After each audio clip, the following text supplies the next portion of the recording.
Fellow ہیں حضرت علامہ مولانا راشد رضوی، بڑے چینل بھی آپ ماشاءاللہ تشریف لاتے ہیں، بڑے خوبصورت آپ کی تحقیق ہوتی ہے، ماشاءاللہ کافی کام کرتے ہیں، سیدی اعلیٰ حضرت کی کتب پر بھی ماشاءاللہ دیگر بھی انہوں نے کافی کام کیا ہے، آج کل مسئلہ شاعری کر رہی اور بڑے خوبصورت عقائد سے بھرپور کلام لکھے ہیں۔ میں نے کافی ان کے کلام پڑھے، سیدنا صدیق اکبر رضی اللہ تعالیٰ کی شان میں آپ نے قصیدہ لکھا ہے، میں صرف 3 اشعار اس کے پڑھوں گا اور دیکھیں کیسے خوبصورت انداز کے ساتھ انہوں نے عقیدہ بیان فرمایا اپنا۔ فرماتے ہیں کہ سکون دل قرار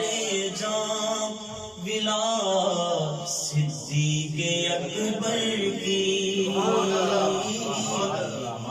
سکون دل قرار جاں ولا صدیق اکبر کی، حسینوں دل نشی ہر ایک ادا صدیق اکبر کی، حسینوں دل نشی ہر ایک صدا صدیق اکبر۔ ہاں خلافت ہو ولایت ہو صحابہ میں یہ اول ہے، خلافت ہو ولایت ہو۔ آج ایسے بد نصیب نکل چکے نا جو شکوک و شبہات ڈالتے ہیں اہل سنت کی عوام کے اندر، جو خلیفہ تو ہیں سید صدیق اکبر رضی اللہ تعالیٰ عنہ، بس جو ولایت ہے نا وہ مولا علی کے پاس ہے، پر یہ ان کے پاس ہے تو یہ ان کے پاس ہے۔ اب کیسا خوبصورت عقیدہ بیان کیا کہ خلافت ہو ولایت ہو صحابہ میں یہ اول ہے، خلافت ہو ولایت ہو صحابہ میں یہ اول ہے، عظمت سب صحابہ سے سوا صدیق اکبر کی، ہے عظمت سب صحابہ سے سوا صدیق اکبر۔ ہاں عمر عثمان علی کے پیشوا صدیق اکبر ہے،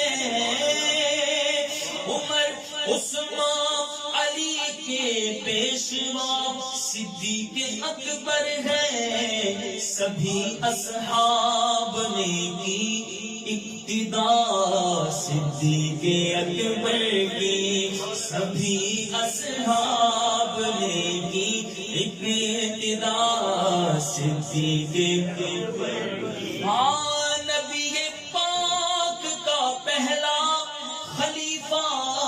مان کر دل سے، نبی پاک کا پہلا خلیفہ مان کر دل سے،